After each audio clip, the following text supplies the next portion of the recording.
북러 정상회담을 계기로 러시아에 대한 관심, 특히 회담 장소였던 블라디보스토크에 대한 관심이 높아졌습니다.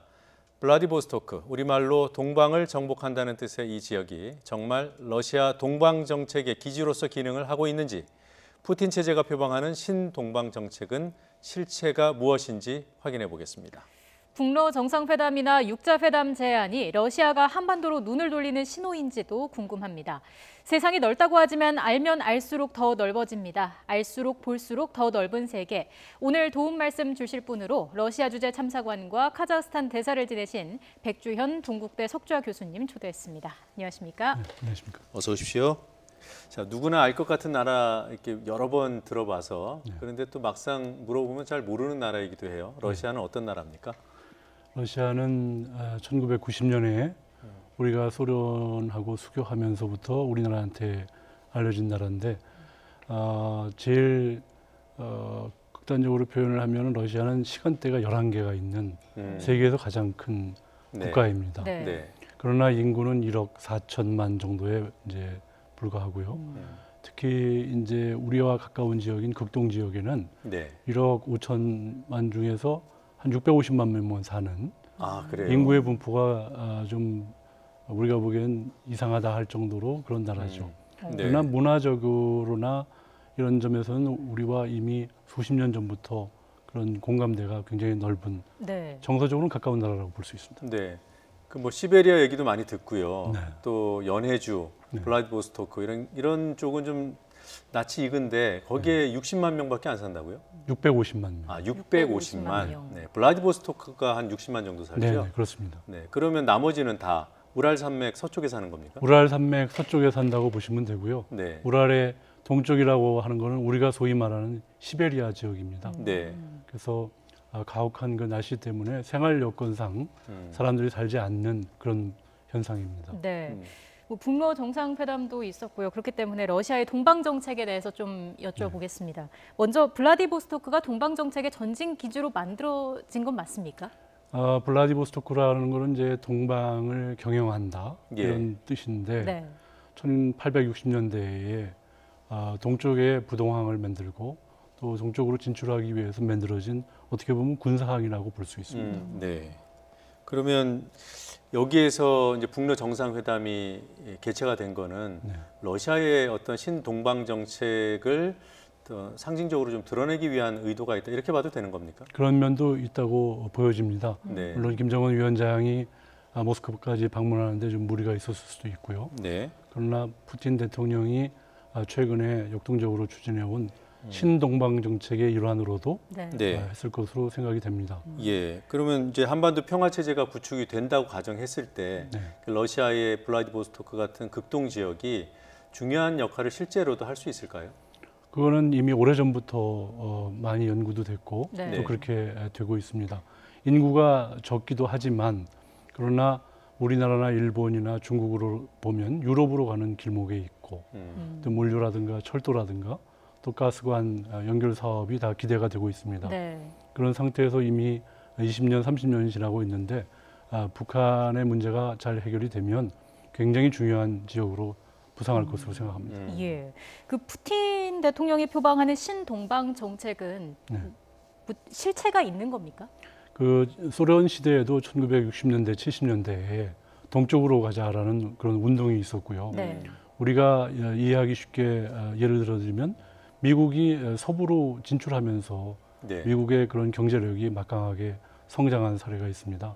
그래서 소련으로서도 동쪽 지역을 개발하고 또 거기에 경제 성장의 동력을 얻으려는 시도는 역사적으로 있었고 특히 잘 아시겠지만은 냉전이 끝나고 나서 2014년도에 우크라이나 사태가 있은 이후에는 러시아의 동쪽에 대한 관심은 급증하고 있는 그런 상태입니다. 지금 말씀하신 우크라이나 사태가 이제 크림반도 사태 말씀하시는 거죠. 네. 거기에 어떤 분쟁이 생기면 다른 데로 또 신경 쓰기가 더 어려워지는 거 아닙니까? 그런 면도 있습니다. 그런데 2014년도에 크림을 합병한 것은 역사적인 배경이 있습니다. 과거에 독일이 통일되면서 그 동쪽으로 나토를 더 이상 확대하지 않겠다는 그런 약속을 받은 바 있는데 그것이 무너졌다고 생각하고 그런 원래 러시아의 영토였던 크림을 주민투표를 통해서 합병한 거라고 봐야 될 거고요. 네. 그리고 유럽 쪽으로의 활로가 막히니까 대국인 러시아로서는 특히 동방의 막강한 경제력을 자랑하는 중국, 한국, 일본과의 협력을 더 확대해야 되겠다는 예. 필요성을 느낀 것으로 그렇게 생각합니다. 그런 것을 하기 위한 지역적인 기지는 극동이 될 것이다. 그렇습니다. 네. 근데 이 러시아가 한반도 문제에 적극적으로 개입을 하기 시작하면 미국의 입장은 어떻게 됩니까? 저는 그 개입이라는 용어는 좀 적절치 않다고 생각을 하고요. 네. 지금 러시아가 한반도 비핵화에 관여를 하는 것은 물론 동북아 지역의 안보에 안정을 기하는 측면도 있습니다만은 자신의 안보를 위한 측면이 또 강합니다. 네. 러시아 자국의 안보요. 그렇습니다. 네. 왜 그러냐면은 지금 비확산 체제라는 게 있지 않습니까? 네. 그래서 그 비확산 체제가 와해가 되면 북한의 시도에 의해서 와해가 되면 그것이 소형 핵무기 같은 것이 국제적으로 거래가 되고 그렇게 되면 가장 국경선이 넓은 러시아로서는 자신의 나라를 방어하는데 예. 결정적인 장애가 생기는 문제가 있습니다. 네. 그런 차원에서 러시아 자체의 안보 문제 차원에서도 보고 있다고 생각됩니다. 그러니까 북핵 관리가 어떻게 보면 미국보다 더 시급한 게 러시아일 수 있겠네요. 그렇습니다. 말씀대로 국경은 넓고 또 사람이 안 사는 지역이 또 많고. 그렇습니다. 네, 조금 전에 잠깐 한 가지 질문을 빠뜨린 게 있는데 크림반도가 이제 2014년에 이제 사태가 터졌다고 했잖아요. 이제 거기 마무리가 다 된 건가요?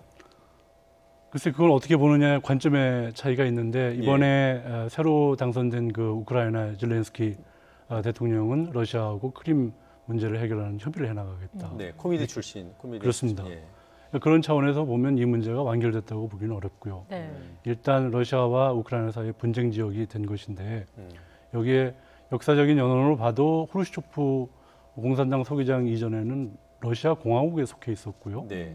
그리고 합병 당시에 주민투표를 통해서 의사표현이 있었습니다마는 그 60% 이상의 주민이 러시아계거든요. 네. 그런 측면에서는 이해가 되지만 어쨌든 다른 나라의 영토를 합병한 것이기 때문에 예. 러시아와 우크라이나 사이에서는 충분한 협의가 더 필요할 것으로 생각이 됩니다. 그러니까 네. 이게 그 러시아, 그러니까 소비에트 연방, 소련 시절에도 안에 이제 러시아가 있었고요. 네. 그 러시아 안에 크림반도가 소속돼 있었다는 말씀이시죠? 그렇습니다. 아, 그랬군요. 네. 이번 북러 정상회담 어떻게 보셨는지도 궁금한데요. 북러 정상회담에서 러시아의 입장이 어느 정도 전달이 됐다고 보십니까? 저는 이번 북러 정상회담은 굉장히 중요한 타이밍에 됐다고 생각을 합니다. 우선 김정일 위원장의 그 러시아 방문 이후에 8년 동안이나 북한의 지도자가 방문하지 않은 그런 문제가 있었고 네. 더군다나 작년에 남북한 정상회담 또 북미 정상회담이 이루어지는 가운데도 네. 김정은 위원장의 러시아 방문이 이루어지지 않아서 조금 균형감이 상실된 것이 아닌가 하는 우려가 있었습니다. 그런데 이번 방문을 통해서 한반도 특히 동북아의 안보를 논하는 데서 중요한 행위자인 러시아와의 협의가 이루어진 것은 아주 다행스러운 일로 생각을 합니다. 그러니까 우리 한국 입장에서도 다행스럽다고 보시는 건가요? 그렇습니다. 저희는 이제 보면은 지금 북한과 미국이 1대1로 뭔가 협상해서 크게 문제를 해결할 것 같았던 게 이제 하노이 회담 아니었습니까? 네. 그게 깨지기는 했습니다만 그걸 북한도 바라고 미국도 해결한다면 그렇게 해결하겠다. 네. 그걸 위해서 한국 정부가 노력해온 것으로 아는데 플레이어가 하나 둘 더 늘어나면 이게 산식이 더 복잡해지는 건 아닌지요? 저는 그 지금 러시아나 중국이 주장하고 있는 쌍계 병행 같은 그런 네. 정책은 이런 미북 간의 접촉 또 남북미 간의 접촉을 방해하기보다는 예. 오히려 촉진시키기 위한 아이디어를 제공하는 것으로 생각을 합니다. 네. 우선 미북 간에 잘 됐으면 좋겠지만 거기에서 정상 간에도 합의가 이루어지지 않고 헤어지는 모습이 부정적인 이미지를 주고 있기 때문에 자기들이 보조 수단으로서 그런 제안을 하는 것이 아닌가 하는 생각이 됩니다. 예. 큰 합의의 틀만 되면 진행은 단계적으로 이행해 나가자 하는 것이기 때문에요. 네. 꼭 대척점에 있다고 보기는 어렵습니다. 그럼 이번 회담에서 북한이 얻은 가장 큰 성과는 뭐라고 보시는지요? 북한으로서는 우선 대외 관계가 아주 제약적인 국가입니다. 물론 아주 작은 나라와의 외교 관계가 있지만 어떻게 보면 중국에만 의존하는 아주 단선적인 구조를 갖고 있는데 국제 정치에서 주요 행위자인 러시아와의 관계, 또 지난번 싱가포르 회담을 통해서 베트남 회담을 통해서 이런 국가들과의 양자 관계도 넓혀가고 있기 때문에 긍정적인 요소가 있다고 봅니다. 네, 그럼 김정은 위원장이 외교를 과거보다는 이렇게 폭넓게 한다고 보시는군요. 그렇게 평가하고 있습니다. 네, 그 파트루셰프 그 연방 안보회의석이 예. 그 푸틴 대통령의 최측근이라고요. 예. 그 사람이 어제 문 대통령을 만났잖아요. 네. 그리고 육자회담 얘기도 했을 것 같고요. 네. 우리 정부의 입장은 어떻게 취하는 게 맞다고 보십니까? 어저께 뉴스에도 나왔습니다마는 파트루셰프 안보서기가 방문해서 정의용 실장하고 네. 충분한 협의를 했고 또 문재인 대통령님을 예방해서 러시아에 메시지도 전달했을 것으로 생각이 됩니다. 그런데 그런 과정에서 그 러시아로서는 예. 이 북미 간의 접촉 또 남북미 간의 접촉을 더 활성화하고 결과를 낼 수 있도록 예. 최대한 돕겠다고 하는 아이디어를 전달을 했을 것이고요. 네. 실제로 그런 상황이 앞으로 전개가 될 것으로 생각을 합니다. 그러면 언론에 보도된 중러 공동행동 계획 네. 이게 우리 정부를 설득해서 그 중국과 러시아, 북한, 한국이 이렇게 좀 뭉치자 이런 제안은 아닌 건가요? 그거는 아닐 거라고 저는 생각을 합니다. 지금 그 공동행동이라고 하는 거는 이미 나와 있는 내용을 용어로 다시 정리한 것으로 보여집니다. 네. 그 쌍계 병행이라는 건 이미 중국도 얘기를 했고 네. 러시아도 얘기를 하고 했던 거 아닙니까? 그거를 하는 이유는 지금 하노이 정상회담에서 구체적인 성과가 나올 것으로 기대를 했는데 네. 그것이 안 되니까 북한한테 좀 더 안심을 주고 구체적으로 성과 사업을 낼 수 있는 그런 방향을 우리도 제시하겠다. 예. 그러니까 문재인 대통령께서나 또 트럼프 대통령이 북한을 설득하는데 우리도 도울 테니 예. 함께 노력해보자 하는 차원으로 이해가 됩니다. 그러니까 북한을 좀 안심시킨다는 말씀은 위기 관리를 만약에 또 북한이 과거에 2002년 네. 북러 정상회담 17년 전에 하고 바로 우리 핵 개발하고 있다라고 시인해 버렸잖아요. 네. 그래서 이제 위기가 고조됐던 기억이 나는데 네. 그런 상황이 안 오도록 관리하고 있다 주변 국가들이 네. 이렇게 봐도 되는 겁니까? 그렇습니다. 지금 뒤돌아보면 미국이나 한국의 입장뿐만 아니라 북한의 입장을 살펴보면 네. 예. 미국이 합의하고 이행하지 않은 경우도 많다라는 그런 문제 제기를 하고 있거든요. 네. 그래서 이제 러시아로서는 미국 간의 합의가 될 경우에 육자회담 당사국들이 모여서 북한에 대한 체제 보장을 확실하게 해주는 방법, 또 그것을 그냥 합의로만 하지 말고 법률화하지 않은 그런 생각까지 갖고 있습니다. 네. 그것은 미국이나 한국이나 이런 민주주의 국가는 선거에 의해서 정권 교체가 자주 이루어지는 데 반해서 사회주의 국가는 계속 그 통치자가 있는 경우가 많지 않습니까? 예. 그런 불안감을 해소해 주면서 북한이 적극적으로 이 비핵화에 나오도록 유도하자는 뜻인 것으로 생각합니다. 네, 이렇게 뭐 중국과 러시아가 편먹고 미국과 일본이 편먹어서 대립하는 이런 부분들은 우려할 부분은 아직은 아닌 것 같군요. 저는 중국이나 러시아나 그런 국가이익 차원에서 그래야 될 이유가 없을 것 같고요. 또 거기서 생기는 이익이 과 자기네 국가 전체적인 이익을 생각하면 소탐대실이기 때문에 예. 그런 접근 방법은 없을 것으로 생각합니다. 미국과 뭔가 이제 회담이 잘 되도록 미국의 촉진하는 역할은 하더라도 네. 이렇게 대립하지는 않을 것이다. 그렇습니다. 네. 과정에서 나올 수 있는 변수라든지 그런 건 없을까요?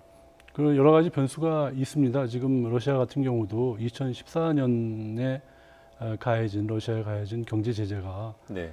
그 트럼프 행정부가 들어오면은 좀 빨리 없어지지 않겠느냐 하는 생각을 했는데 지금 논의도 잘 안 되고 있는 것 같습니다. 네. 그래서 그것이 러시아 전체를 짓누르고 있고요. 지금 중국의 입장에서는 또 미중 간의 무역 분쟁이라든가 이런 것에 굉장히 부담을 느끼고 있기 때문에 예. 네. 그런 문제를 해결하기 위해서도 동북아에서의 한반도 비핵화 문제에 적극적으로 협력하려는 그런 자세를 보여주고 있다고 평가를 하고 있습니다. 예, 아무튼 오늘 교수님 말씀 들어보니까 북러 정상회담 또 중러 정상회담 이런 것들이 한반도 문제를 조금 더 풀어가는 쪽으로 촉진하는 역할을 한다는 얘기를 들으니까 좀 안심은 됩니다. 끝으로 한 가지만 질문 드릴게요. 흔히들 푸틴이 트럼프의 아무도 못 말리는 트럼프의 갑이라고 하잖아요. 네. 실제로 그렇습니까? 저는 그렇게 보지는 않고요. 네. 트럼프 대통령이 굉장히 외향적이신데 비해서 푸틴 대통령은 상당히 내성적인 면이 있는 분입니다. 묵직한 느낌이 들어요. 그렇습니다. 네. 그러나 그 과단성이라든가 어떤 네. 성과를 위해서 결단을 내는 데서는 비슷한 그 성격이기 때문에 네. 두 분 간의 협의도 좋은 성과를 낼 수 있는 구조라고 생각합니다. 뭐 갑을이 아니라 둘 다 비슷한 성향이고 그렇습니다. 얘기를 하면 잘 될 것이다. 예. 네, 알겠습니다. 오늘 말씀 여기까지 듣겠습니다. 감사합니다. 고맙습니다.